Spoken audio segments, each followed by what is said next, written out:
কোরআনের সৈনিক আমি, নেই তো কোনো ভয়, এক আল্লাহর গোলাম আমি, এই তো পরিচয়। ঠিক কিনা? কোরআনের সৈনিক আমি, নেই তো কোনো ভয়, এক আল্লাহর গোলাম আমি, এই তো পরিচয়, আমার এই তো পরিচয়। এই পৃথিবীর সবই নকল, এই পৃথিবীর সবই নকল, আসল কিছুই নয়, এক আল্লাহর গোলাম আমি, এই তো পরিচয়। কোরআন হাদিস শাসনতন্ত্র রাসূল আমার নেতা, উৎসাহ মোর চিরমূলান ইতিহাসে বীর গাথা।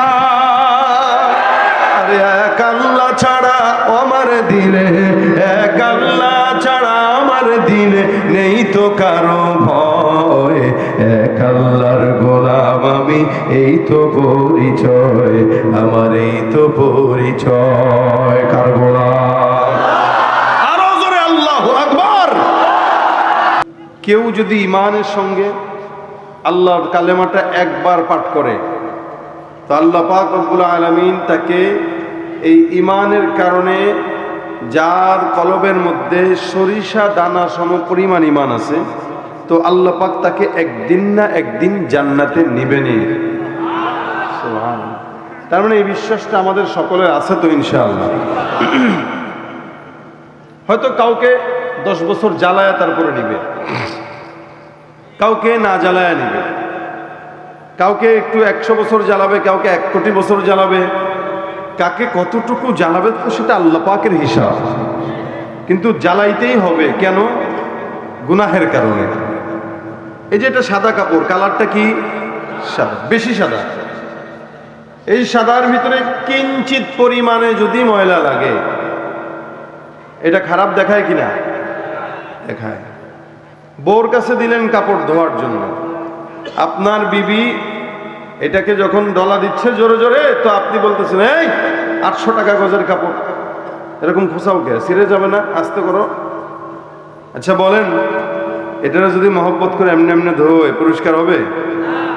এটাকে যে আছাড় মারা হয়, গ্রামগঞ্জে তো কলপার আছে, এমনি মাজার মধ্যে একটা রশি কি বলে শাড়ির আঁচলে বাঁধে, কাপড় 2-4টা একসাথে এমনি নিয়ে ঠাম করে আল্লাহর নামে দেয়, কি দেয় না?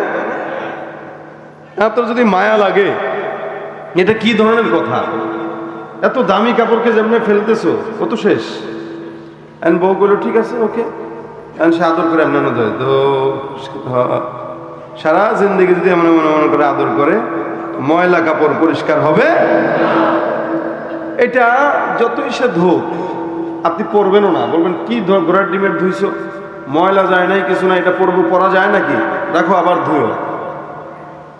এখন বিবি যে আপনার কাপড় ধোয়ার জন্য যতটুকু আছাড় দিচ্ছে, এটা কি শত্রুতা না মহব্বত? সুবহানাল্লাহ। আল্লাহ পাক রব্বুল আলামিন বান্দারে ভালোবাসেন কি বাসেন না? আচ্ছা বলেন, ভালো যদি না বাসতো, অকাম কুকাম আমরা অনেক বেশি করি না? এই করে না? কথা বলেন জোরে, করি না? নামাজ পড়ি না? আল্লাহ যদি, এই মাদ্রাসা তো আছে এখানে, হুজুর মাদ্রাসা যদি কেউ ছুটি ছাড়া চলে যায় বা দর্শে উপস্থিত হয় না, খানা বন্ধ করার নিয়ম আছে তো? আমাদের মাদ্রাসাগুলোতে আছে কিছু এরকম সিস্টেম, মানে যদি কোনো অন্যায় করে ছাত্র খানা বন্ধ করে দেয়, তুই অন্যায়টা করলি কেন, খানা বন্ধ, সবক পারলি না কেন, খানা বন্ধ, আবার দরখাস্ত দিয়ে খানা জারি কর। সাময়িক একটা মাদ্রাসার নিয়ম ভঙ্গের জন্য খানা বন্ধ।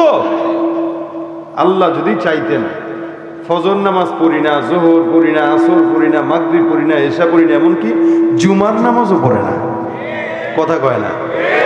আমি আপনাদের সাথে বেশি চিল্লাইতে পারবো না, কারণ আমার গলার মায়া অনেক, আমার প্রতিদিনই ডাবল করা লাগে। শুধু আজকে বলতেছিলাম এসেই যে আব্দুল আলিম সাহেবের মাদ্রাসার মাহফিল, এটা আমার ইতিহাস থাকে। কেন?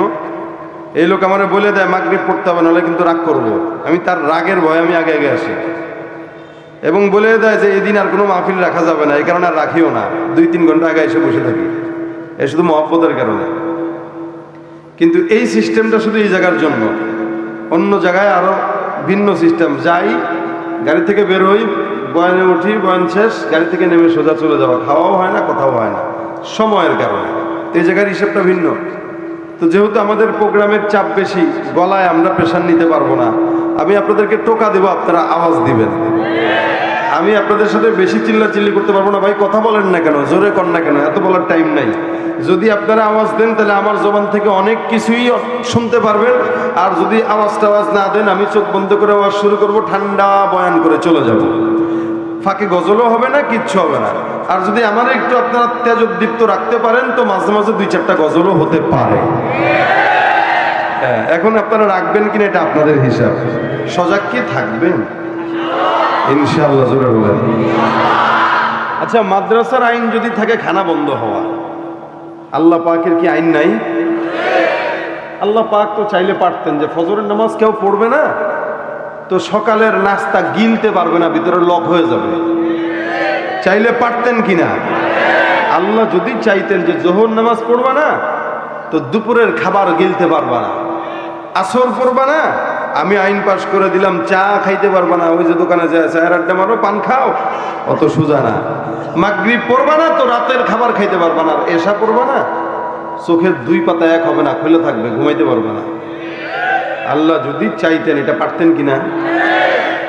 এত গুনাহ করার পরেও আল্লাহ পাক রব্বুল আলামিন 3 বেলা নয়, একাধিক, যখন মন চাচ্ছে তখন খাচ্ছি। আল্লাহ পাক কোনোদিন খানা বন্ধ করেন নাই, আল্লাহ পাক কোনোদিন রাস্তা বন্ধ করেন নাই, বরং আল্লাহ পাক ওই বান্দাকে আরো বেশি দেয় যে বান্দা বেশি নাফরমানি করে। কেন বেশি দেয়? আল্লাহ কয় এটা যেহেতু বেশি উগ্র, এটার এই সুযোগটা বেশি দেই, দেখে সুযোগ পাওয়ার পরেও এটার ভিতরে কোনো অনুভব হয় কিনা। যখন হয় না, তখন আল্লাহ তার জন্য ধমকি দিয়ে দিলেন কি, মা কানা রব্বুকা নাসিয়া, রাসূল আপনি মানুষকে জানায় দিয়েন আপনার রব কিন্তু ছাড় দেয়, ছেড়ে দেয় না। ছাড় দেয়, ছেড়ে, এজন্য রশি মাঝে মাঝে ঢিলা করে আল্লাহ পাক। বান্দা উঠতে থাকে উঠতে থাকে উঠতে থাকে, বেশি দূর যখন চলে যায় এক টান দিয়া মাটির নিচে আল্লাহ পাক দবায়। তুইজ্জু মান তাশা তুযিল্লু মান তাশা। আল্লাহ পাক যাকে চায় উঠায়, যাকে পায় নামায়, যাকে চায়। এটা আল্লাহ পাক কাউকে জিজ্ঞাসা করতে হয় না। এতটা মহব্বত আল্লাহ পাক বান্দাকে করেন যে বান্দা হাজার অন্যায় গুনাহ করার পরেও আল্লাহ পাক বান্দার কোন নিয়ামত কখনো 1 সেকেন্ডের জন্য বন্ধ করেন নাই। এই বান্দাকে আল্লাহ পাক জাহান্নামে দিবে এত সোজা, মহব্বত তো করে আল্লাহ পাক রব্বুল আলামিন। যদিও সাময়িক 10 বছর দিবে জাহান্নামে, 100 বছর জাহান্নামে। কেন দিবে? ওই যে সাদা কাপড়টা পরিষ্কার করতে গেলে একটু সাময়িক বাইরাইতে হয়।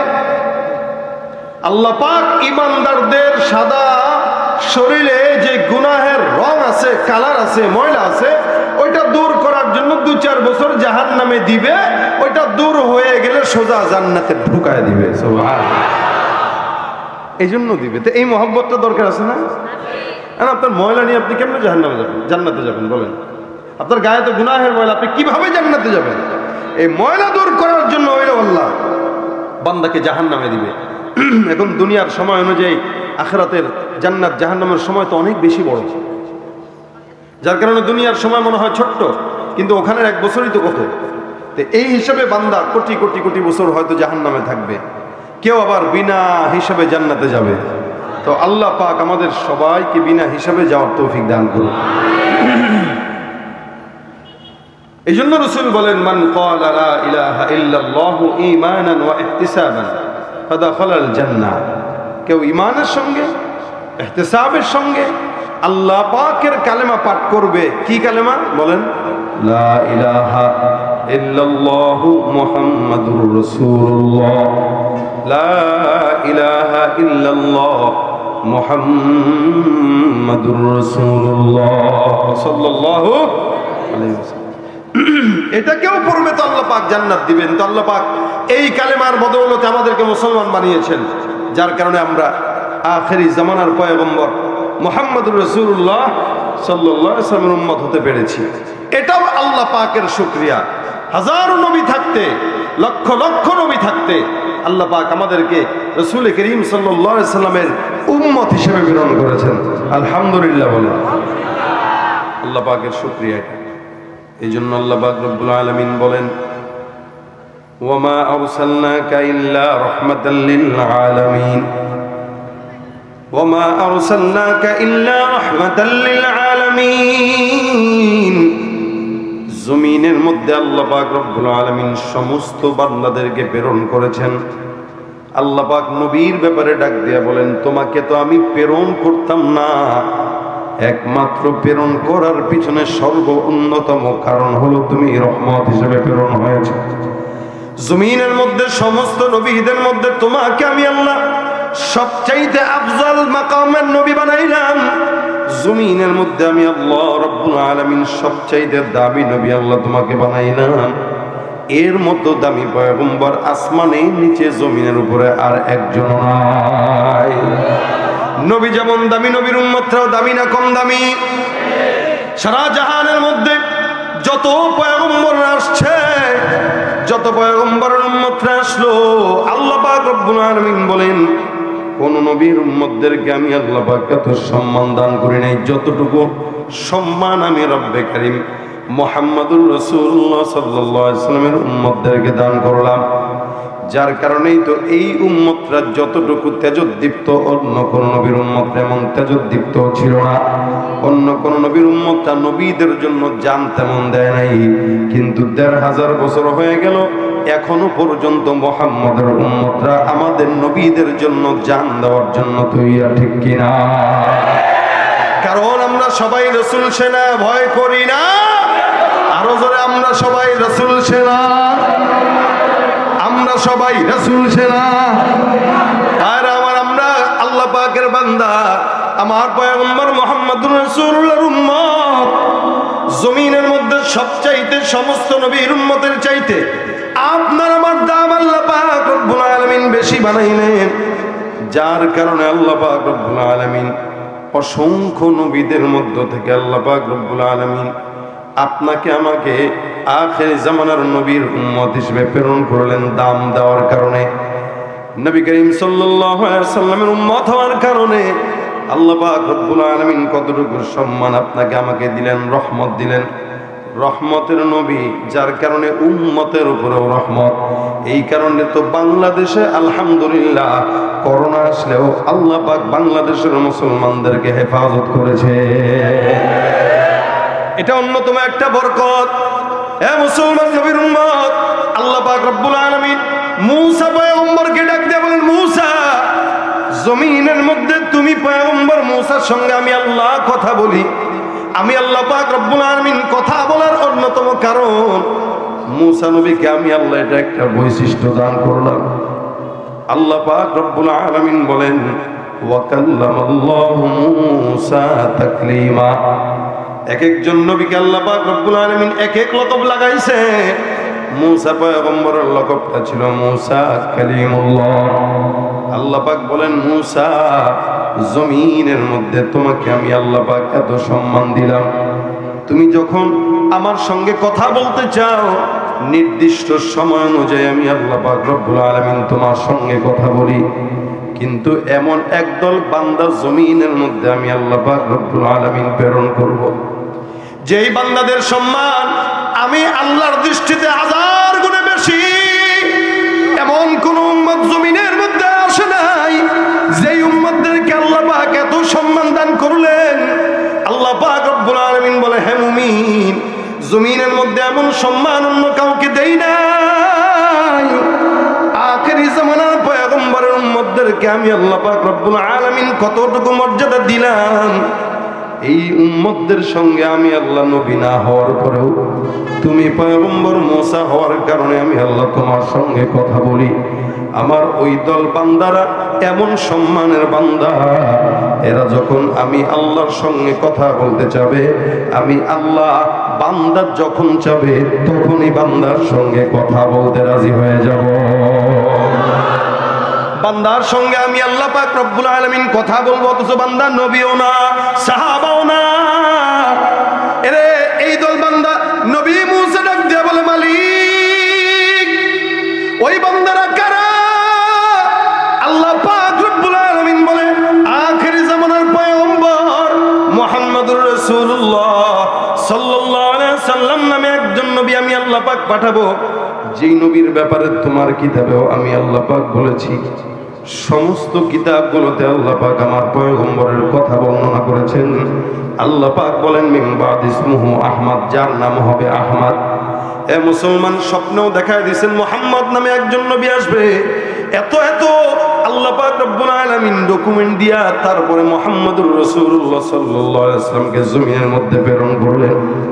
আল্লাহ পাক মূসা পয়গম্বরকে ডাক দিয়া বলেন, হে মূসা, জমিনের মধ্যে তোমার সঙ্গে কথা বলি নবী হওয়ার কারণে, আর আমার ওই বান্দাদের সঙ্গে কথা বলবো আখিরি জামানার নবীর উম্মত হওয়ার কারণে।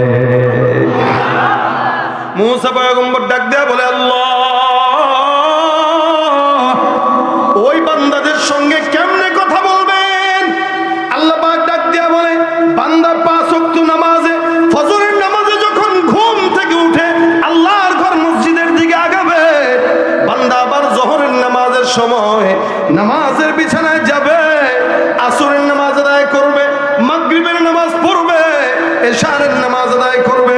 বান্দা যখন নামাজের মধ্যে দাঁড়ায় সুন্দর করে তেলাওয়াত করবে, আলহামদুলিল্লাহি রাব্বিল আলামিন। আল্লাহ পাক ডাক দিয়ে বলে, মূসা, ওই সমস্ত বান্দাদেরকে আমি আল্লাহ পাক রব্বুল আলামিন কেমনে কথা বলবো জানো? আমি আমার আখিরি জামানার নবীকে সম্মান দিয়া মেরাজের মধ্যে নিয়েছিলাম। আজকে ফিলিস্তিনের মুসলমানরা যে বাইতুল আকসার জন্য, মসজিদে আকসার জন্য লড়াই করে, আমার আল্লাহ ডাক দেয়া বলেন, সুবহানাল্লাযী আসরা বিআবদিহি লাইলাম মিনাল মাসজিদিল হারামি ইলাল মাসজিদিল আকসা। এই মসজিদে আকসা থেকে, হারাম থেকে আকসা পর্যন্ত আমি আল্লাহ তারপরে ঊর্ধ্ব আকাশে নিয়া আমি আল্লাহর সাক্ষাৎ পর্যন্ত দিয়া দিলাম। ওই পয়গম্বরকে, ওইটাকে আমি আল্লাহ পাক মেরাজের একটা অন্যতম নিয়ামত দান করলাম। আমার নবীকে আমি আল্লাহ মেরাজে পাঠাইলাম, কিন্তু আমার নবীর উম্মতদেরকে মেরাজ করাই নাই। আমি আল্লাহ পাক আমার নবীর উম্মতদের মেরাজ যেন হয়, এই কারণে উম্মতের জন্য 5 ওয়াক্ত নামাজ ফরজ করে দিলাম। বান্দার নামাজের মধ্যে দাঁড়ায় যাবে, আল্লাহর সঙ্গে বান্দার মেরাজের গল্প হয়ে যাবে। বাইরে আমার খুব বুঝবেন, আল্লাহ পাক রব্বুল আলামিন ডাক দিয়ে বলে, মূসা, জমিনের মধ্যে বান্দা নামাজের মধ্যে দাঁড়াবে আর আল্লাহ পাক রব্বুল আলামিনের জন্য তেলাওয়াত করবে আলহামদুলিল্লাহি রাব্বিল আলামিন। আমার আসমানের মালিক ডাক দিয়া বলবে, হামিদানি রব্বি। বান্দা বলবে, মালিক, সকল প্রশংসা তোমার।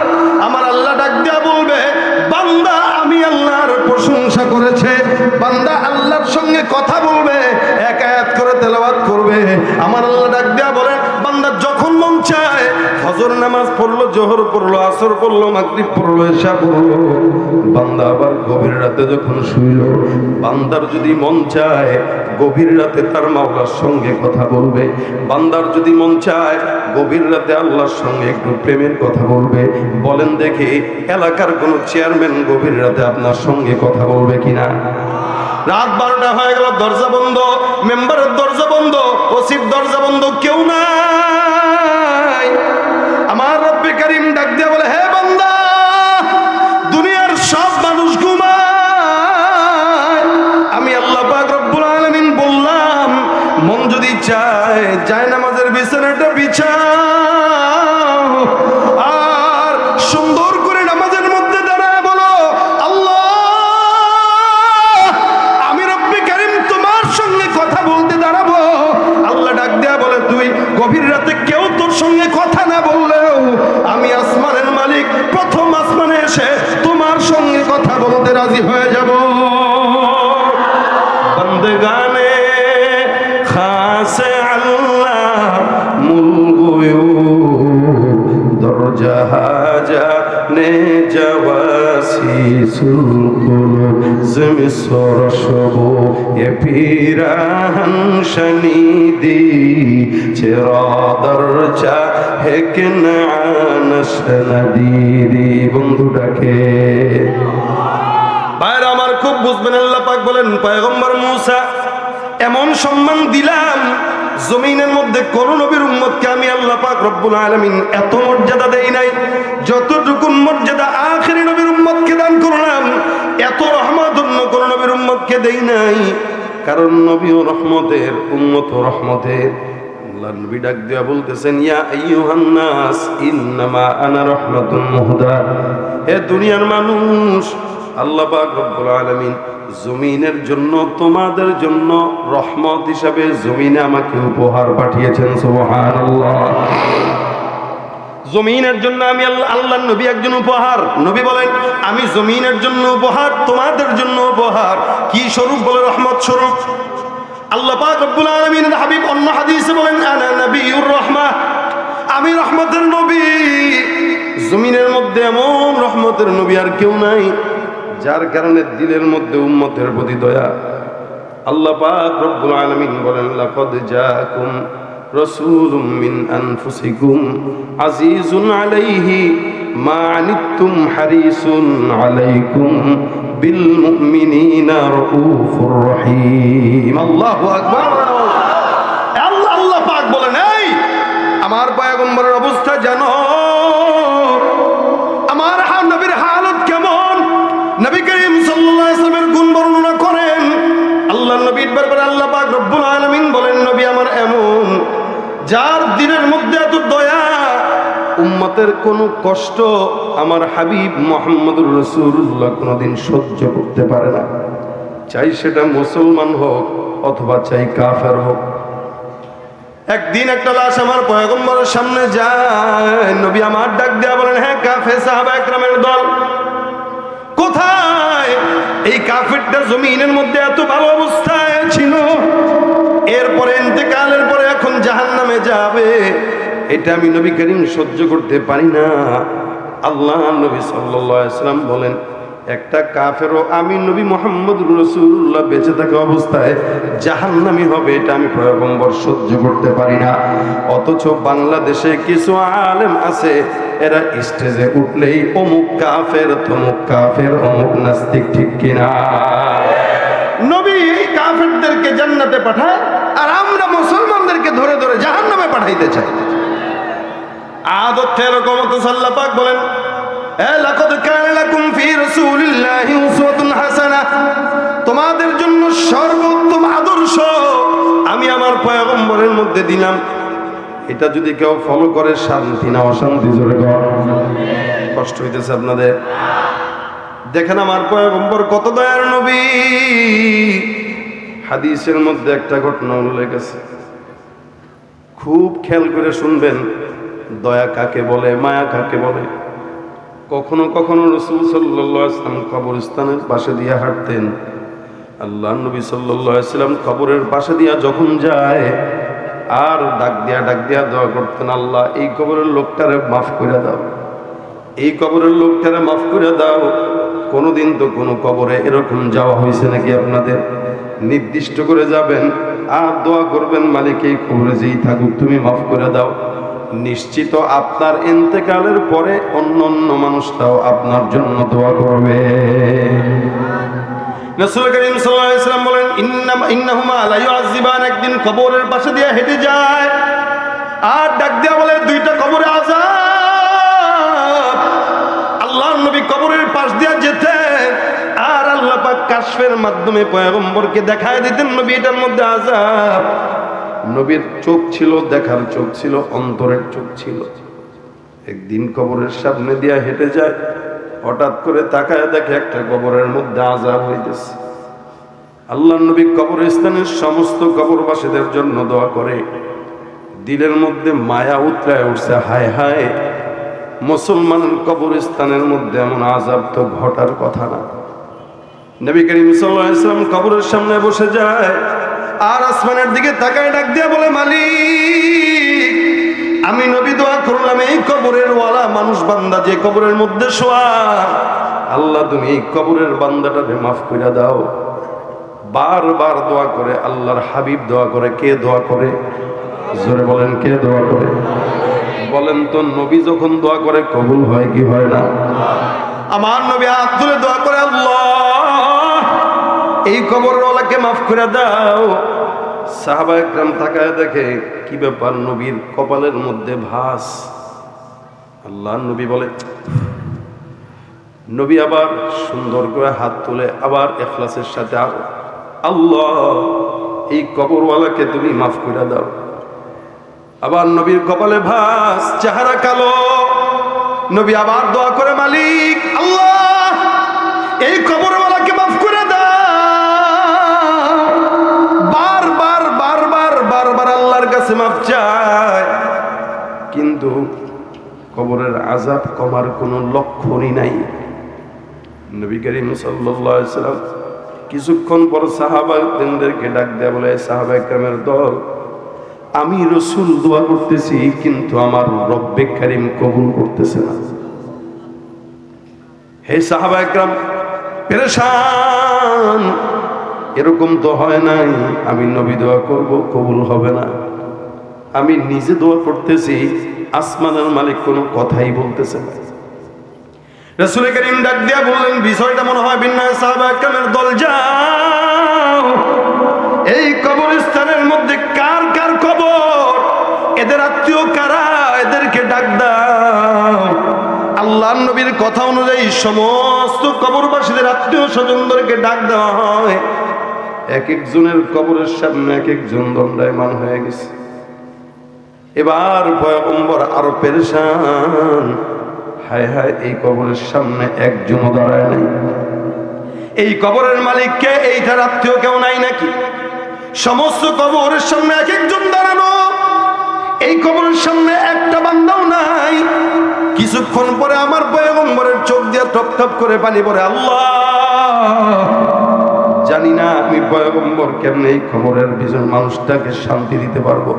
এ মুসলমান, কিয়ামতের কঠিন ময়দানে যখন প্রত্যেকটা নবী বলবেন নাফসি নাফসি, আদম বলবে নাফসি, ঈসা বলবে নাফসি, ইব্রাহিম বলবে নাফসি, দাউদ পয়গম্বর বলবে নাফসি, জাকারিয়া বলবে নাফসি, সমস্ত পয়গম্বররা নাফসি নাফসি নাফসি। আমার পয়গম্বর সিজদা দিয়ে বলবে উম্মতি, বারবার ডাক দিয়ে বলবে আল্লাহ আমার উম্মতকে মাফ করে দাও, মাফ করে দাও, মাফ করে দাও। আল্লাহ পাক ডাক দিয়ে বলবেন পয়গম্বর মাথা উঠায় দাও, যতবার মন চায় ততগুলা বান্দাকে নাও, আমি আল্লাহ আর তোমার খেলা। যত উম্মতের মধ্যে যত মানুষকে মন চায় আমি আল্লাহ অর্ডার দিয়া দিলাম, একটা একটা করে সুপারিশ করো। তুমি সুপারিশ করে ক্লান্ত হবা, আমি আল্লাহ মঞ্জুর করে ক্লান্ত হব না। এটাই হলো আমার পয়গম্বর মুহাম্মদুর রাসূলুল্লাহ। এই দয়ার নবী, রহমতের নবী পেরেশান, কি করবে? কবরের সামনে হঠাৎ করে তাকায় দেখে দূর থেকে একজন বৃদ্ধা আসছে। বৃদ্ধা মহিলাটা হাতের মধ্যে লাঠি ভর করে করে সামনে কবরের পাশে দাঁড়ায়। রাসূল করিম ডাক দেয়া বলে, এ বৃদ্ধা কি ব্যাপার, এই কবরের লোকটাকে? বৃদ্ধা ডাক দেয়া বলে, কেন হুজুর? আল্লাহর নবী বলেন, এই কবরটার মধ্যে বিশাল আযাব চলতেছে, তুমি তার কি হও? মহিলা ডাক দেয়া বলে, ইয়া রাসূলুল্লাহ। এই মহিলাটা ডাক দেয়া বলতেছেন পয়গম্বরকে, নবী এটা আমার সন্তানের কবর। আল্লাহর নবী বলে, এই সন্তানের কবরের মধ্যে আযাব, তুমি কি এমন মা হয়ে গেলা তোমার সন্তানের কবরের মধ্যে আযাব চলে, তুমি মাফ চাও। আল্লাহ পাক রব্বুল আলামিনের কাছে তুমি যদি একটা বারের জন্য বলো, মালিক রব্বুল আলামিন তোমার কবরের আযাব, সন্তানের কবরের আযাবকে মাফ করে দিবে। মহিলাটা ডাক দেয়া বলে, হুজুর আমি খুশি হয়ে গেছি, আলহামদুলিল্লাহ, আমার সন্তানের কবরের মধ্যে আযাব হবে। পয়গম্বর এটা শোনার পর আমার দিলের মধ্যে আর কোনো দুঃখ নাই। নবী করিম পেরেশান হয়ে গেল, কি ব্যাপার? এরকম তো কোনোদিন দেখি নাই। একটা মা তার সন্তানের বেলায় বলতেছে, আমার সন্তানের কবরের মধ্যে আযাব হয়, এটা আমার কোনো আপত্তি নাই। দিনের নবী, দয়ার নবী বারবার কান্দে, আল্লাহ এই মহিলাটার অবস্থা এমন কেন, সন্তানের প্রতি কেন এত অমানবিক? নবী করিম সাল্লাল্লাহু আলাইহি ওয়াসাল্লাম মালিককে ডাক দেয়া বলে, আল্লাহ এই বাচ্চাটার কবরের মধ্যে যে আযাব হয়, ও রব্বে কারীম, আমি নবী বলতেছি এই কবরের আযাবটা এই মাটাকে দেখা দাও।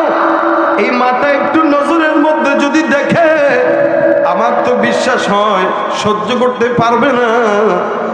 মালিক, তুমি এই মাটার নজরের মধ্যে কাশফোটা খুলে দাও, দেখে যাক বাপটার সন্তানের কবরের মধ্যে কি আযাব।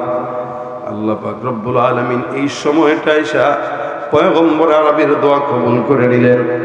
কিছুক্ষণ পর বৃদ্ধাকে আল্লাহ পাক রব্বুল আলামিন কাশফ খুলে দিয়া সন্তানের কবরের আযাবটা দুই চোখ দিয়া দেখায় দিল। বৃদ্ধা সহ্য করতে না পেরে চিৎকার দিয়া জমিনের মধ্যে বেহুশ হয়ে পড়ে গেছে। আল্লাহর নবী এই দৃশ্য দেখে, সাহাবা একরাম দেখে, এমন কোন অবস্থা দেখি নাই যেই জায়গার মধ্যে একজন মা তার সন্তানের বেলায় এমন বদদোয়া দেয় যে আমার সন্তানের কবরের মধ্যে আযাব হোক, এটা আমার আপত্তি নাই। রাসূল করিম সাল্লাল্লাহু আলাইহি সাল্লাম দেখে আল্লাহর নবী বারবার ডাক দিয়ে বলে, মা গো, বলো তোমার সন্তানকে তুমি মাফ করছো কিনা। রাসূল করিম সাল্লাল্লাহু আলাইহি সাল্লাম বারবার ডাক দেয়। বৃদ্ধ এবার কাঁদতে কাঁদতে হয়রান, আর ডাক দেয়া বলে, আল্লাহ, আমি বুঝি নাই, আমি জানি না আমার সন্তানের কবরের আযাব, মালিক তুমি মাফ করে দাও, আল্লাহ মাফ করে দাও। বারবার মা এই কথা বলে কাঁদতে কাঁদতে জমিনের মধ্যে বেহুশ হয়ে পড়ে যায়। নবী করিম সাল্লাল্লাহু আলাইহি সাল্লাম এবার সুন্দর করে হাসি চেহারায় ফুটছে। সাহাবা একরাম ডাক দেয়া বলেন, ইয়া রাসূলুল্লাহ, কি অবস্থা কবরের মধ্যে? আল্লাহর নবী সাল্লাল্লাহু আলাইহি সাল্লাম এবার ডাক দিয়া বলে, এ সাহাবা একরামের দল, এতক্ষণ পর্যন্ত যার কবরের মধ্যে আযাব ছিল, আল্লাহ পাক রহমত করে তার কবরটাকে জান্নাতের বিছানা বানায় দিয়েছে। সাহাবা একরাম ডাক দেওয়া খুশি হয়ে গেছে, নবী আমার খুশি।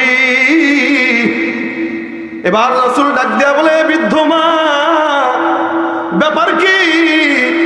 তোমার আপন সন্তানের বেলায় তোমার দিলটা এত শক্ত, কি কারণে তুমি তোমার সন্তানের বেলায় এত কঠোর ছিলে, একটু বলো। এই জায়গাটা একটু ভিন্ন জিনিস, যুবক ভাইরা খুব বুঝবেন। প্রত্যেকেরই মা আছে, সন্তান আছে, বাবা আছে। বৃদ্ধ ডাক দেয়া বলে, ইয়া রাসূলুল্লাহ, এই সন্তানটা যখন আমার পেটের মধ্যে, নবী, সন্তানটা পেটে থাকা অবস্থায় আমার নিজের স্বামী ইন্তেকাল করে। আমি আমার সন্তানকে পালনের জন্য আমার অন্য কোনো দ্বিতীয় স্বামী গ্রহণ করি নাই। আমি দ্বিতীয় কোনো স্বামী গ্রহণ করি নাই।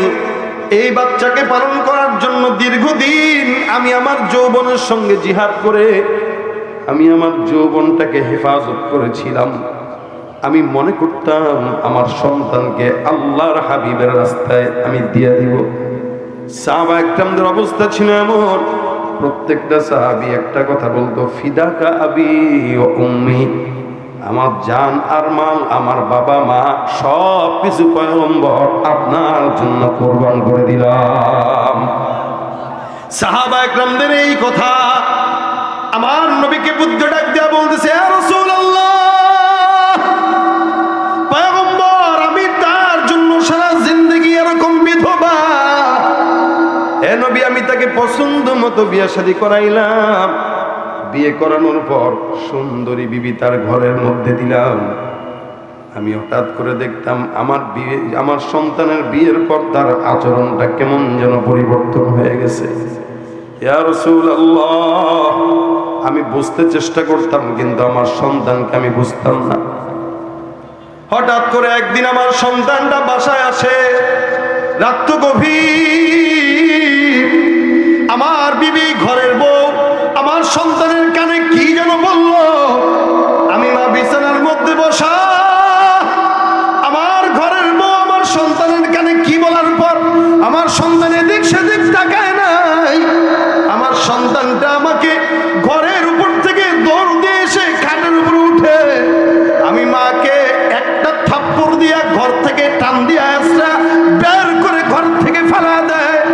ইয়া রাসূলুল্লাহ, আঘাত দেয়, আঘাতের পর আঘাত, আঘাতের পর আঘাত দিয়া গভীর রাতে আমাকে ঘর থেকে টান দিয়া হেসরা ঘরের বাইরে আমাকে নিক্ষেপ করে দেয়।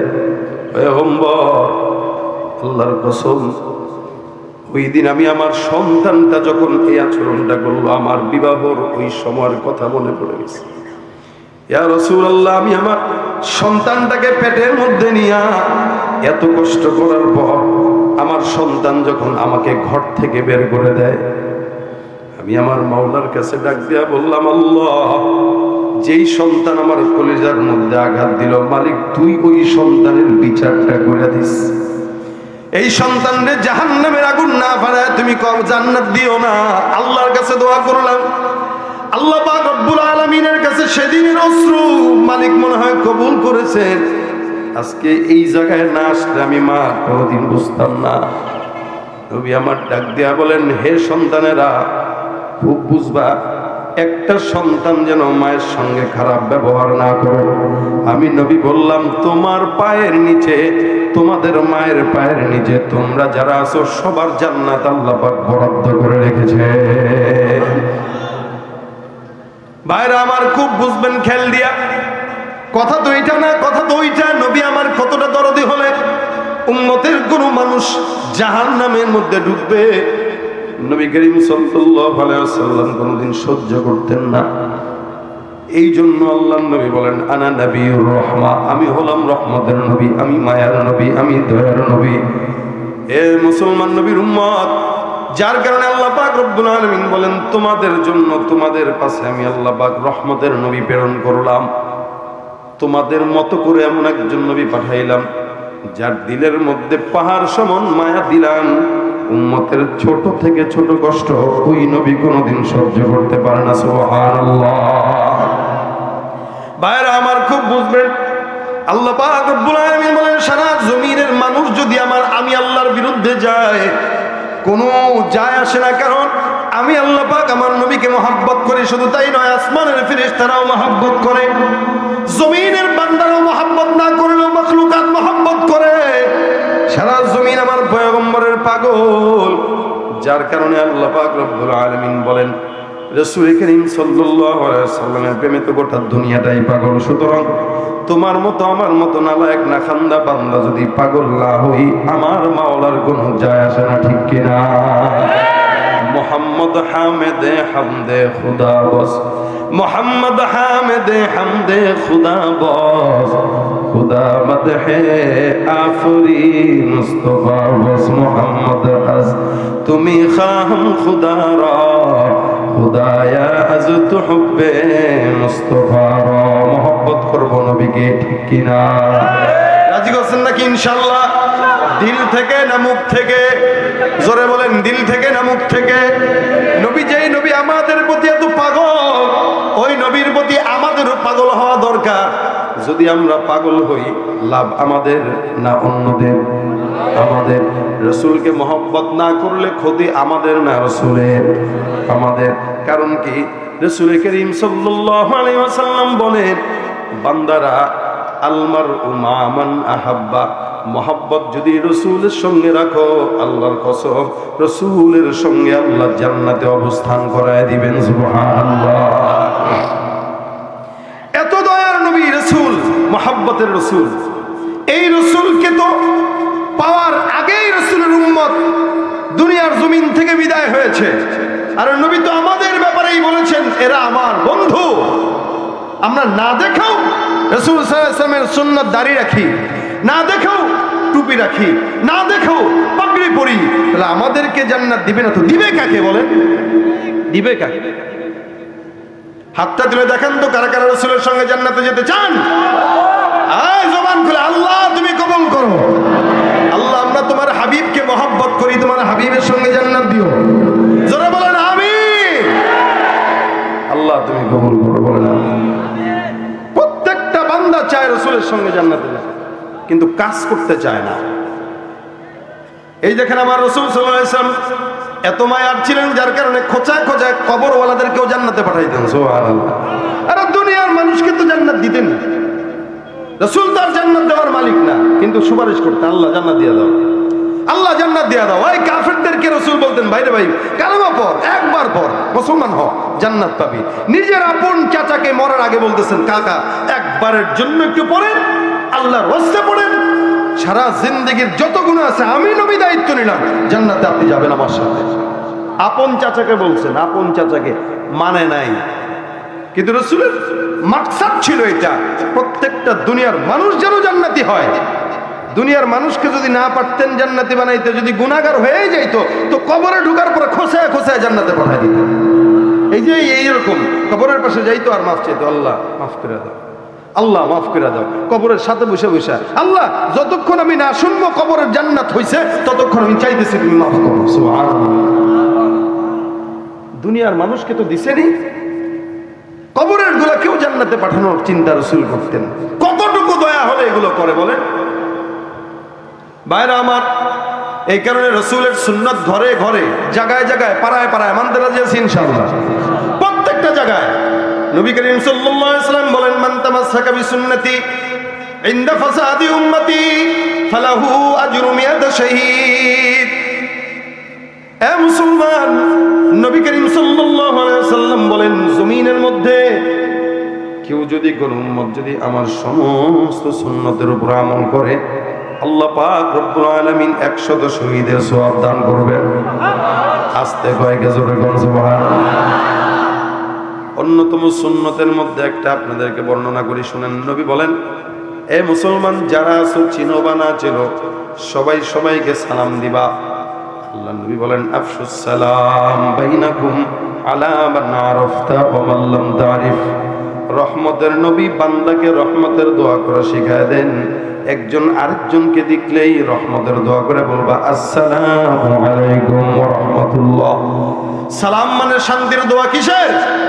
শান্তির দোয়া। সালাম মানে সুখের দোয়া, শান্তির দোয়া। আল্লাহ পাক বলেন, ওয়া ইযা হুইয়িতুম বিতাহিয়াতিন ফাহাইয়ু বিআহসানা মিনহা আও রুদ্দুহা। তোমাদেরকে যখন কেউ সালাম করে, দোয়া করে, তোমরাও তাদেরকে দোয়া করো। এই জন্য চিনেন বা না চিনেন, জানেন বা না জানেন, অপরিচিত পরিচিত, ছোট বড়, যাকেই দেখবো তাকেই বলবো কি, জোরে বলেন আসসালামু। ঘরে বিবিকে সালাম দিবেন, কাকে দিবেন? বিবিকে সালাম। অনেকে বিবিকে সালাম দেয় না, মনে করে বউরে সালাম দিয়ে লাভ কি, এ তো গোলাম। এই জন্য বিবিকে সালাম দেয় না বলেই বিবি আরেকজনের সংসারে ঢোকার জন্য পাগল হয়ে যায়। নিজের সংসারে যদি শান্তির দোয়া না থাকে, অন্যের সংসারে তো সুখ আনতে যাবেই, ঠিক কিনা বলে? এজন্য ঘরের শান্তি বড় শান্তি। যার ঘরে শান্তি নাই, সেই 2-3 বিয়ার কথা বলে, কারণ একটা শান্তি পায় না তো দেখে অন্য কোনো জায়গায় শান্তি আছে কিনা। ঘরে শান্তি নাই তো, এই কারণে বউরে সালাম দিবেন। সালাম দিবেন কিভাবে? কথা কয় না, বলেন বলেন আসসালামু আলাইকুম। আমাদের দেশে তো সালাম দেয় আসসালামু আলাইকুম, কি বলে? আসসালামু আলাইকুম। এটা কি সালাম হয়েছে নি? কত বড় মূর্খ মুসলমান দাবি করে, সালাম ঠিক মতো পারে না। মুসলমান দাবি করে, সালাম পারে না। আসসালামু আলাইকুম, এই রাজনৈতিক সালাম। এটা রাজনৈতিক যারা করে, রাজনীতি যারা করে, নেতা, এদেরকে দিবেন এমনি আসসালামু আলাইকুম। এগুলো সুর, এগুলো এটা দিবেন। মানে আমি সবার কথা বলি নাই তো, যারা চুরি করে এদের কথা বলছি। এদেশে হাজারো নেতা আছে ভালো, হাজারো আছে খারাপ, আছে না? যেগুলো খারাপ এগুলো আসসালামু আলাইকুম। আসসালামু আলাইকুম অর্থ কি এটা পরে বলতেছি আপনাদেরকে, তার আগে শুনেন। ঘরে ঘরে বিবিরে সালাম দিবেন, রাজি আছেন? বাচ্চারা সালাম দিবেন, রাজি আছে? সংসারে বাবাকে সালাম দিবেন। ছেলে বাবার সাথে সালামের সম্পর্ক নাই, লজ্জা পায়, এই জন্য বাবার সালাম দেয় না। দেখলে না আসে সালাম দেয়, কি বলেন? সন্তান বাবাকে সালাম দেওয়া শিখাইতে হবে, ঠিক আছে? শিখাবে কে? কথা কয় না, বাবা শিখাবে। বাবা সন্তানকে দেখবে আর বলবে আসসালামু আলাইকুম। যদি সালাম না দেয় বলবো, আব্বা সালাম দাও নাই কেন? আমি আমার ছেলেকে বলি এগুলো। ঘরে ঢুকলে যদি সালাম না দেয়, আপনি কিভাবে সালাম দিলে না কেন? আমি আগে সালাম দিয়া বলি, সালাম দিলে না কেন তুমি? আসসালামু আলাইকুম। হ্যাঁ, আব্বুকে দেখলেই সালাম দিতে হয়, কারণ সবার আগে বাবা মা হকদার। কথা বলে না, বুঝতেছেন নি কথা? আমি ওয়াজ এমনও কম করি, যতটুকু করি এগুলো শুনেন। সালাম বিবিকে দিবেন, তাহলে বিবি আপনাকে সালাম দিবে। স্বামী যদি বউকে শান্তির দোয়া করে, বউ যদি স্বামীকে শান্তির দোয়া করে, ওই ঘরে অশান্তি আসবে না। এজন্য শান্তি। এখন অনেকে বলবেন, ভাই বিবি এগুলো সালাম দিয়ে লাভ নেই, এগুলো এমনই। সালাম দিলেও শান্তি করে, সালাম না দিলেও অশান্তি করে, দুটো দিকেই খারাপ। দেখেন চমৎকার একটা ঘটনা শোনাই আপনাদেরকে, শুনবেন? কষ্ট হইতেছে? ঘুম আসতেছে? কার কার হাত তুলেন তো। মাশাআল্লাহ। হযরত ওমর রাদিয়াল্লাহু তাআলার নাম শুনছেন? আস্তে কোন কেন? ওমর কে ছিল? হ্যাঁ, ইসলামের দ্বিতীয় খলিফা। ওমর রাদিয়াল্লাহু তাআলা আনহু একদিন ঘরের মধ্যে বসা, খুব বুঝেন, মনোযোগের সাথে শুনেন, ঘরের মধ্যে বসা, তো একদল লোক, একজন লোক আসছে, একজন লোক বিচার নিয়ে, কার নামে? বিবির নামে। কার নামে? বিবির নামে বিচার নিয়ে আসছে। আসার পরে ওমরকে বলতেছেন, হুজুর একটা বিচার নিয়ে আসছিলাম বউর নামে। বলে কেন? বউ খুব অশান্তি করে। কি করে? কথায় কথায় চিল্লায়, খালি খ্যাত করে উঠে, একটা কথা বলতে পারি না, গলার থেকে পড়ার আগে আছে কিছু চিৎকার দেয়, চেঁচামেচি করে। হুজুরের বউ নিয়ে আর পারতেছি না, হুজুর একটা সমাধান করে দেন, রাখবো না। ওমর কয় ঠিক আছে বসো, বিচারটা পরে করতেছি, বসো বসো। বেচারা বারান্দায় বসছে। হযরত ওমর রাদিয়াল্লাহু তাআলা আনহু বারান্দায় বসার পরে কিছুক্ষণ পরে এই লোকটা যাকে বারান্দায় বসাইছে সে শুনতেছে বাহির থেকে হযরত ওমরের ঘর থেকে চিল্লাচিল্লির আওয়াজ, অর্থাৎ হযরত ওমরকে ওমরের বিবি এবার ধমক দিতেছে। কথা আপনারা বুঝেন নাই ঠিক মতো। এটা যেই লোকটা বিচার নিয়ে আসছে কার বিরুদ্ধে? কেন? বিবি কি করে? চিল্লায়। আর আয়েশা দেখে ওমরের বউ কি করে? বেটাকে ইন্না লিল্লাহি ওয়া ইন্না ইলাইহি রাজিউন। কার কাছে আসলাম? ও কি, আমি আসলাম ওমরের কাছে। ওমর হয়তো সাংসারিকভাবে অনেক সুখী, কারণ ওমর আমিরুল মুমিনিন। আমার বউ চিল্লায় দেখে বউর বিরুদ্ধে বিচার নিয়ে আসলাম ওমরের কাছে। এখন দেখি ওমরের বউ ওমরের চিল্লায়। বাপ রে বাপ, এখানে বিচার পাওয়া যাবে না। তার মানে যত বড় সরকার হন, বউর কাছে ধরা। আস্তে কয় কেন? জনগণ ঠিক কিনা? যত বড় কিছু হন না কেন, বিবি এমন একটা জিনিস, এখানে ভাব চলে না। ওমর রাদিয়াল্লাহু তাআলা আনহু এবার মানে ধমক দিতেছেন বলতে উঁচু গলায় কথা বলতেছেন আর কি। বেচারা মনের দুঃখে আর কি, এই এলাকা থেকে লাভ নাই, বাসায় যাই, এই বিচার দেওয়ার চেয়ে না দেওয়া ভালো, ওনার কাছে বিচার পাবো না, কারণ উনি নিজেই নির্যাতনের শিকার। রওনা দিস বাসায়। হযরত ওমর টের পাইছে যে হেঁটে চলে যাচ্ছে, পিছন থেকে ডাক দিছে, এই কই যাস? হুজুর বড় আশা নিয়ে আসছিলাম, যে ভাবসাব দেখতেছি এখানে আপনি আমার কোনো বিচার করতে পারবেন বলে আমার মনে হয় না। আপনি নিজেই বউর দ্বারা নির্যাতিত, আমারে কি বিচার করে যান? ওমর খারে বেটা গাধা, বা এখানে এটা নির্যাতন বলে? এটা তো ভালোবাসা। সুবহানাল্লাহ। কি বলছে এটা? এটা তো ভালোবাসা। হুজুর এটা কোন ধরনের ভালোবাসা? যে মারি খাওয়া ভালোবাসতে হবে, ধমক খাওয়াবো ভালোবাসা বলতে হবে, এটা কি ধরনের ভালোবাসা? তো ওমর বলেন, শোনো, আমার বিবি আমার সাথে যদি খারাপ ব্যবহারও করে, আমি কয়েকটা কারণে তারা মাফ করে দেই। কি কারণ আমার একটু বলেন। হযরত ওমর বলতেছেন, এক নাম্বার, খুব শুনবেন, যারা বিয়ে করছেন, কারা কারা হাত তুলেন তো, বিয়ে করছেন কারা? সামনে মাশাআল্লাহ। কথা শুনেন মনোযোগ দিয়ে। হযরত ওমর যে কয়টা পয়েন্ট বলছেন এগুলো মনে রাখবেন, মাথায় ঢুকাবেন, তারপরে বাসায় যে আমল করবেন। রাজি আছেন?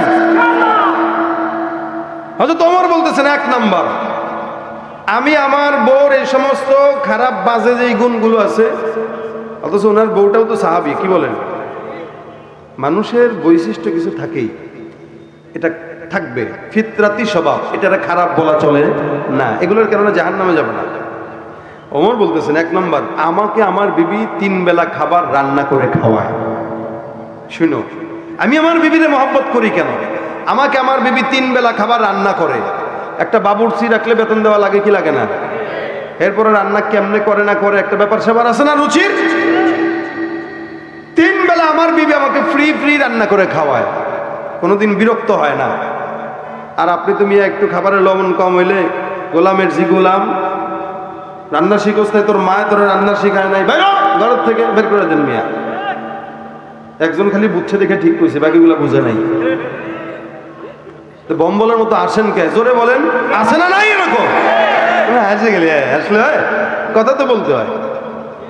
একটু লবণ কম হইলে মানে ধইরা ব্যাগ নিয়ে বাবার বাড়ি যা। কে একদিন লবণ কম হইতে পারে না? এই পারে কিনা? যদি লবণ কম হয়, তুমি বিয়ে করছেন এজন্যই তো এত হাসে। করবে তো, সে অভিজ্ঞতা নিচ্ছে। একদিন যদি লবণ কম হয়, এটাকে আরো মজার সাথে খাবেন, আনন্দের সাথে খাবেন। মজা খেয়ে বলবেন, এই মাশাআল্লাহ আজকে রান্না বেশি মজা হচ্ছে। আচ্ছা বলেন তো, এই খাবারটা কি সে খাবে না?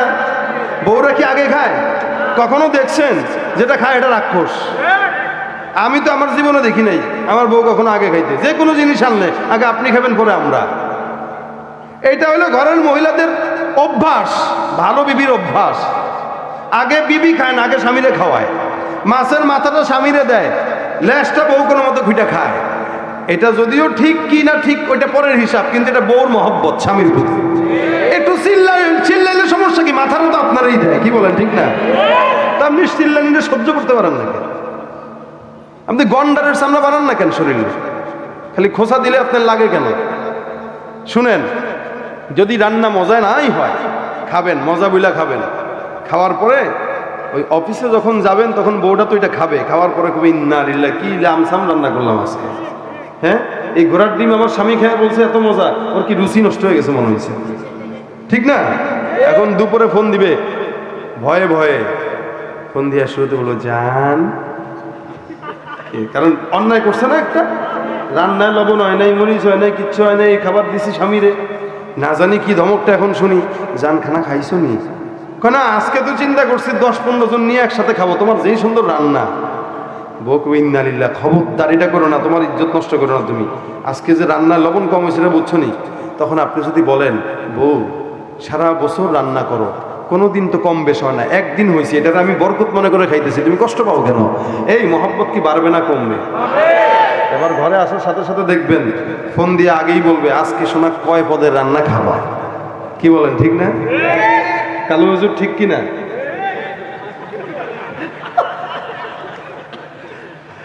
এই আগের থেকেই ফোন দিয়ে বলবে 4-5 পদের রান্না করো, কি কি খাবা বলো, আমি করতেছি। বাসায় যাওয়ার পরে এটা সেটা দেখবেন মহব্বত আগের তুলনায় 5 গুণ বেড়ে গেছে, খালি খারাপ তারা ভালো করার কারণে, ঠিক না? আর আপনি যদি কন খালি এই গোলামের জি গোলাম কি রান্না শিখেছে, কি করছে, আপনার বউ কবে কি বলেন ঠিক না? চাকর হয়েছি আমি, 24 ঘন্টা আপনারা খালি রান্না খাওয়াবো, একদিন খারাপ হইতে পারে না? অসভ্য বেড়া, রান্না খারাপ হলে সহ্য করতে পারে না, আপনি গালি দিবেন একটা, সে দিবে 14টা। মেয়েদের সবকিছু বেশি এক্সেস, এরা এক্সেস করে, মানে আপনি যদি একটা করেন হয়ে করবে 2টা। এই জন্য আপনি যদি মহাব্বতও একটু করেন, হ্যাঁ করবে 10 বার। ভালোবাসার দিক দিয়েও বাড়াবাড়ি, রাগারাগের দিক দিয়েও বাড়াবাড়ি। এই জন্য এদেরকে মহব্বত কেমন করবো? রসুল বলেন, শোনো, এদেরকে মহব্বত করে মাথার উপর উঠানো যাবে না, নিচে নামানোও যাবে না। এরা বুকের পাঁজর থেকে সৃষ্টি, পাঁজরের মধ্যে রাখবা, ভালোবেসে রাখবা। কথা বুঝেই না এরা। আরে ঘোড়ার ডিম কাদের সাথে বসলাম? কোত্থেকে তৈরি বলেন? এখান থেকে আল্লাহ পাক মাদেরকে বানাইছে, এটা এখানে রাখবেন, আদর করে রাখবেন। মাথা উঠাবেন বান্দরের মতো, ঢোল তবলা বাজাবে, পায়ে নামাবেন, তার স্বাধীনতা হরণ হবে।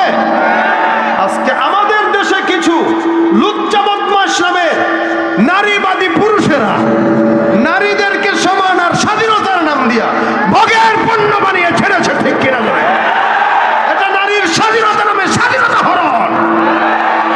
এটা তার স্বাধীনতা নয়। নারীর স্বাধীনতা হলো আদরের মধ্যে থাকবে, তার শরীর নরম, সে নরম জায়গায় থাকবে, সে কঠিন কোনো কাজ করবে না, এটা তার স্বাধীনতা। আপনি আপনার বিবিকে স্বাধীনতা দিতে শিখেন, বিবির সাথে রাগারাগি করা বন্ধ করেন। ওমর বলেন, দেখো কয় কারণ আমি বিবির সাথে খারাপ ব্যবহার করি না। 1 নাম্বার, সে আমার কি করে, কয় বেলা, আবার বিকেলে নাস্তা আছে না। 2 নাম্বার, আমার বিবি আমাকে প্রতি সময় আমার যে সম্পদ আছে এই সম্পদগুলো রক্ষণাবেক্ষণ করে। ঘরে বিবির কাছে সম্পদ দিয়ে যতটুকু মজা আর কারো দিয়ে পাইবেন নি মজা? আপনি কঠিন হালতেও দেখবেন গিট্টু থেকে 1000 টাকা দিয়ে নেন গো, বাজার করেন, যান। করে কি করে না? আজীব অবস্থা ভাই। আমি তো সারা বছর চলি বোর্ড টাকায়, কথা বোঝেই নাই, মানে মারফতি কথা কোনোটাই বোঝে না। আমি সারা বছর চলি এমনি যে যখন আমার টাকা শেষ হয়ে যায় তখন মোটামুটি আমি বোর্ড টাকা দিয়ে চলি আর কি। মানে আমার টাকা দিয়েই তো সে জমায়, আমাকেই দেয়। তার মানে এই টাকা চাইলেই কিন্তু সে অন্য কোনো জায়গায় দিতে পারতো, সে দেয় না। ঠিক কিনা জোরে বলেন।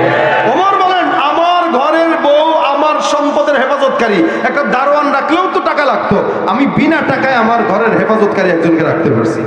তাহলে 1 নম্বরে বাবুর্চি, ঠিক না? 2 নম্বরে দারোয়ান, 3 নম্বরে আমার ঘরের যত সন্তান আছে সমস্ত সন্তানকে দুধ পান করাইছে আমার বিবি। সে যদি বলতো আমি পান করাবো না তাহলেও পারতো, কিন্তু সে করাইছে, তার মানে সে একজন দুধ মা, কি দুধ মা, ধাত্রী যেটা বলে। 4 নম্বরে আমার ঘরের বউ আমার কাপড় চোপড় সব ধুয়ে দেয়। আমি যদি একজন ধোপাও রাখতাম তাও তো তাকে টাকা দেওয়া লাগতো, ঠিক না? কিন্তু কোনো প্রকার টাকা ছাড়া ফ্রি প্রত্যেক সময় আমার প্রত্যেকটা জামা সে ধুয়ে দেয়। 5 নম্বরে আমি আমার বিবির সৌন্দর্য দেখে আমার চক্ষু শীতল করি। আমার ঘরের বিবি থাকার কারণে আমি অন্য কোনো জায়গায় জেনায় লিপ্ত হই না, তার কারণে আমি আমার সম্ভ্রমকে রক্ষা করি, আমি আমার ইজ্জতকে রক্ষা করি, আমি আমার গুনাহ থেকে আমাকে হেফাজত রাখতে পারি। এত কিছু যার মাধ্যমে আমি পাই সুযোগ সুবিধা, একটু যদি খালি আমার উপরে গরম হয়, এই 5টার দিকে তাকায়া এই ছোট্ট একটারে আমি মাফ করতে আমার কোনো কষ্ট লাগে না। সুবহানাল্লাহ। তো ওমর কি বলছেন দেখেন, আপনি মিয়া এমন ভাদাইমা আমাদের ঘরের পুরুষেরা, বর্তমান সময়ের যুবকেরা বিয়ে করতে পারে না, বউ চালাইতে পারে না, এরপর বিয়ে করে। বিয়ে করছে 1 বছর হয় না, বড় তালাক দিয়ে বাসায় পাঠায় দেয়। আবার 1 বছর তালাক দেওয়ার পরে 10 মাস পরে, 1 মাস পরে হুজুরের কাছে ফতোয়া, হুজুর রাগের মাথায় দিয়ে দিছিলাম হুজুর, বুঝছেন না, দিয়ে দিছিলাম আর কি হুজুর, কোন না একটু ফতোয়াটা কোনোভাবে জায়েজ করা যায়। কারণ হুজুর যদি ফতোয়া হারাম বলে, এখন হুজুরের কাছে আর যায়ও না, ওইটা নিয়ে আবার সংসার করে, আজীবন জেনার বিচার করা, আজীবন জেনার বিচারের কথা, ওই হারাম বউ নিয়ে পরে সময় কাটায়। এজন্য বউর সাথে সম্পর্ক টিকায় রাখার জন্য অন্যতম মাধ্যম সালাম। কি জোরে বলেন, কি জোরে বলেন? সালাম, সালামের প্রচলন ঘটাইতে পারবেন ইনশাআল্লাহ, এটা অন্যতম সুন্নাত। সালাম দিবেন, আসসালামু আলাইকুম। আসসালামু আলাইকুম না, আসসালামু আলাইকুম মানে হইলো তোর মৃত্যু হোক, কি হোক, তোর মৃত্যু হোক। নবীকে ইহুদিরা এমনি সালাম দিতেন, নবী বলতেন ওয়ালাইকুম। তোর মৃত্যু হোক এই দোয়া যদি কেউ করে, তুমিও তাকে বলে দিবা যে তোরও মৃত্যু হোক, বাস। এজন্য সালাম দিব, আসসালামু আলাইকুম। রাজি আছি ইনশাআল্লাহ? সুন্নতে চলতে রাজি আছি ইনশাআল্লাহ? টুপি নাই, পাগড়ি নাই, দাড়ি নাই, আশেকে রাসূল যারা দাবি করে, এগুলো মোটামুটি আশেকে রাসূল না, এরা হলো আশেকে শয়তান। আশেকে রাসূল হইতে হইলে রাসূলের সুন্নাত দরকার আছে না নাই? মানতে রাজি আছি তো ইনশাআল্লাহ? আল্লাহ পাক আমাদের সকলকে তৌফিক দান করে, বলেন আমিন। একটা সুন্নত যদি এখান থেকে আজকে সবাই নিতে পারি, সেটা হলো সালাম। এই সালামের প্রচলন এখান থেকে বাসা পর্যন্ত নেব, তো ইনশাআল্লাহ একটার কারণে আল্লাহ পাক আজকের মজলিসকে কবুল করবে। হ্যাঁ, এখনো বাকি আছে, 10 মিনিট আমি আপনাদের সামনে থাকবো। যাবার আগে আমি আপনাদেরকে খালি আবেদন করব, শুধুমাত্র আমার হাতে আপনারা কিছু দিবেন উপস্থিত, বাকি এরপরে আমি আপনাদেরকে কয়েকটা গজল শোনাবো ইনশাআল্লাহ। না তাহলে দরকার নাই আর। আওয়াজের হালতে বলে আপনারা বাসায় যায় ঘুমাইতে চান, তাই ঘুমাইতে চাইলে যারা যাদের যাওয়ার ইচ্ছা তারা চলে যান, কোনো সমস্যা নেই। আর যাদের থাকার ইচ্ছা তারা থাকবেন। কারা কারা থাকবেন? মাশাআল্লাহ, হাত নামান। তাহলে আমি আপনাদেরকে সঙ্গীত শোনাবো ইনশাআল্লাহ। ওয়াজের ফাঁকে আমি সঙ্গীত শোনাই নাই, একটা শোনাইছি মাত্র, কিন্তু লাস্টে 2-1টা শোনাবো ইনশাআল্লাহ। এখন আমি আপনাদেরকে চাই, কেউ কেউ যদি থাকেন যে এখানে দিবেন আমার কাছে, কেন দিবেন? রাসূল সাল্লাল্লাহু আলাইহি ওয়াসাল্লামের মহব্বতে আজকে আপনারা ওয়াজ শুনছেন, রাসূলের মহব্বতে, রাসূলের কবরে যেন সওয়াব পৌঁছায় এই নিয়তে, রাসূলের রওজায় সালাম পৌঁছানোর নিয়তে 100 হোক, 500 হোক, 1000 হোক, একটু দান করবেন। অনেকে আছেন, আকবর শেখ মাশাআল্লাহ 5000 টাকা, আলহামদুলিল্লাহ। আমি কি বললাম বুঝছেন? আজকের দানটা রাসূল সাল্লাল্লাহু আলাইহি ওয়াসাল্লামের রওজায় যাবে। কার রওজায়? রাসূল সাল্লাল্লাহু আলাইহি ওয়াসাল্লামের রওজায় সওয়াব যাবে, এই নিয়তে দিবেন, ইনশাআল্লাহ রাসূল আপনার সওয়াব পাবে। আগামীকাল কি বার? সোমবার। রসুলের কাছে প্রতি সোমবার এবং বৃহস্পতিবারে আমলনামা পৌঁছানো হয়। মাশাআল্লাহ, আমলনামা পৌঁছানো হয়। আল্লাহর নবী যেন আপনার এই আমলটা কালকে পায়। এজন্য কেউ যদি থাকেন আমার হাতে 500 1000 রসুল সাল্লাল্লাহু আলাইহি ওয়াসাল্লামের কবরে যেন সওয়াব পৌঁছায়, এই নিয়তে দিবেন। আল্লাহ রসুল আপনার নাম শুনবে ইনশাআল্লাহ, নাম দেখবে ইনশাআল্লাহ। আল্লাহ রসুল আপনাকে এই উসিলায় অবশ্যই সুপারিশ করবে। কেউ থাকলে আমার হাতে দিয়ে যাবেন, 500 হোক 1000 হোক, অথবা কেউ যদি চান লেখাবেন।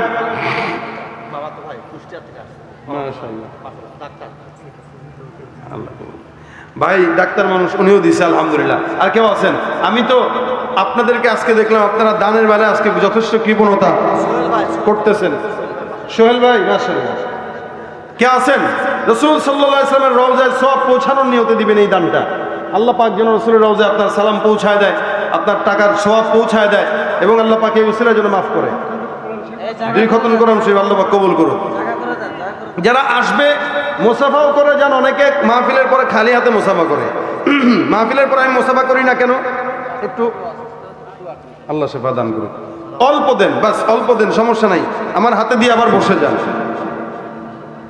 কে আছেন? 100 করে যদিও দেন, যারা উঠে যাওয়ার উঠে যান। আমি এটার পরে ইনশাল্লাহ আপনাদেরকে নিয়ে সবাই মিলে গজল গাবো ইনশাল্লাহ। মাশাআল্লাহ। কে আছেন? 100 করে দেন, 100 করে হলেও দেন, আমার হাতে দিয়ে যাবেন। শুধুমাত্র প্রতিষ্ঠানটার জন্য। আল্লাহ পাক সকলের দানকে কবুল করুন। মুসাফাও করে যান, মাদ্রাসার জন্য কিছু দান করে যান।